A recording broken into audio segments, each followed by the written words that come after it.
Assalamualaikum warahmatullahi wabarakatuh.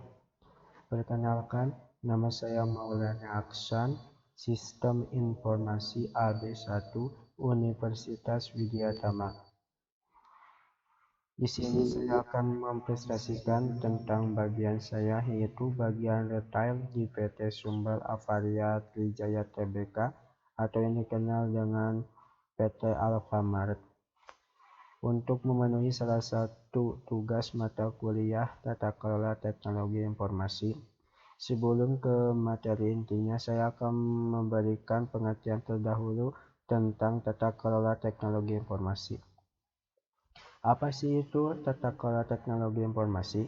Tata Kelola Teknologi Informasi adalah sebuah konsep luas yang berpusat pada departemen atau lingkungan teknologi informasi yang memberikan nilai bisnis kepada suatu perusahaan atau organisasi.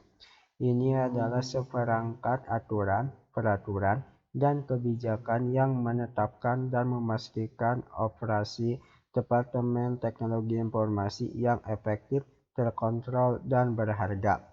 Ini juga menyediakan metode untuk mengidentifikasi dan mengevaluasi kinerja teknologi informasi dan bagaimana hubungannya dengan pertumbuhan bisnis. Selain itu, dengan mengikuti dan menerapkan kerangka kerja tata kelola teknologi informasi seperti framework COBIT, framework ITIL, dan framework lainnya, sebuah organisasi atau perusahaan dapat mematuhi persyaratan peraturan dan mengurangi bisnis teknologi informasi sambil mencapai manfaat bisnis yang teratur. Tata kelola teknologi informasi menggunakan, mengelola, dan mengoptimalkan teknologi informasi sedemikian rupa sehingga mendukung, melengkapi, dan memungkinkan sebuah organisasi untuk mencapai tujuan dan sasarannya yang telah ditentukan. Selanjutnya yaitu PT Sumber Avaria Trijaya Tbk atau Alfamart adalah sebuah jaringan toko swalayan yang memiliki banyak cabang di Indonesia. Gerai ini umumnya menjual berbagai banyak jenis produk makanan, minuman, dan barang kebutuhan hidup lainnya. Lebih dari 200 produk makanan, minuman, dan barang kebutuhan hidup lainnya tersedia dengan harga bersaing untuk memenuhi kebutuhan konsumen sehari-hari. Alfamart juga memiliki slogan yaitu belanja puas, harga pas, belanja hemat ya di Alfamart. Selanjutnya yaitu permasalahan yang terdapat pada bagian retailer, yaitu yang pertama, pada saat pengecekan kesediaan barang masih sering terjadi human error. Yang kedua yaitu sumber daya teknologi informasi yang masih kurang. Yang ketiga yaitu tugas dan pekerjaan masih tidak sesuai dengan SOP. Framework yang digunakan. Di sini saya menggunakan framework COBIT atau Control Objective for Information and Related Technology. Kenapa saya menggunakan COBIT? Karena framework COBIT adalah kerangka paduan tata kelola teknologi informasi dan bisa juga disebut sebagai toolsheet pendukung yang bisa digunakan untuk menjembatani GEV antara kebutuhan dan bagaimana teknis pelaksanaan pemenuhan kebutuhan tersebut dalam suatu organisasi atau perusahaan. COBIT memungkinkan pengembangan kebijakan yang jelas dan sangat baik digunakan untuk IT control seluruh organisasi atau perusahaan, membantu meningkatkan kualitas dan nilai serta menyederhanakan pelaksanaan alur proses sebuah organisasi atau perusahaan dari sisi penerapan teknologi informasi. Dalam framework COBIT memiliki 4 domain, yaitu 1. Plan and Organize, yaitu perencanaan dan organisasi. Yang kedua yaitu Acquire and Implement atau pengadaan dan implementasi. Yang ketiga Deliver and Support atau penyelenggaraan dan pelayanan. Yang keempat yaitu monitor dan evaluate, yaitu pengawasan dan evaluasi.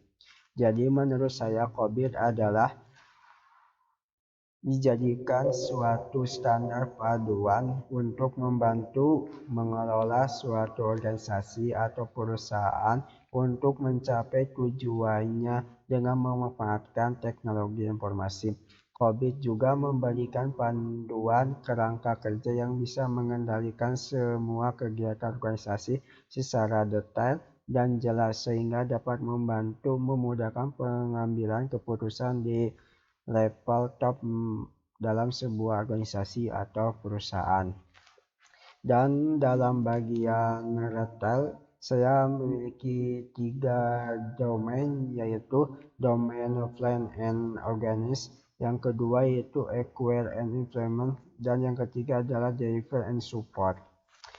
Setelah kita mengetahui permasalahan terjadi dalam bagian retail, maka saya akan menyelesaikannya sesuai dengan framework COVID tadi. Yang pertama permasalahannya yaitu pada saat pengecekan kesediaan barang masih terjadi human error, maka saya menyelesaikannya dengan deliver and support 7, yaitu mendidik dan melatih pengguna. Jadi dalam suatu perusahaan akan melakukan pelatihan dan pendidikan terlebih dahulu kepada karyawan agar tidak terjadi kesalahan human error lagi. Yang kedua yaitu sumber daya IT yang masih kurang. Di sini saya menggunakan Plan and Organize 7, yaitu pengembangan sumber daya manusia. Kenapa saya menggunakan Plan and Organization 7? Yaitu dalam suatu organisasi atau perusahaan, jika SDM manusianya tidak bisa bersaing atau tidak bisa mengikuti perkembangan zaman, maka akan kalah dengan perusahaan lain, sehingga harus memperkuat terlebih dahulu SDM manusianya. Dan yang terakhir adalah tugas dan pekerjaan masih tidak sesuai dengan aturan atau SOP. Di sini saya menggunakan AI4, yaitu menyusun prosedur kerja dan pemeliharaannya. Jadi dalam top manajemen retail dalam Alfamart akan membuat sebuah SOP dan nantinya akan diberikan kepada karyawan-karyawannya sesuai dengan bagiannya dan akan menjalankan proses pekerjaannya sesuai dengan SOP yang telah ditentukan. Demikianlah presentasi yang saya buat. Mohon maaf bila banyak kekurangan. Wabillahi taufiq wal hidayah. Wassalamualaikum warahmatullahi wabarakatuh.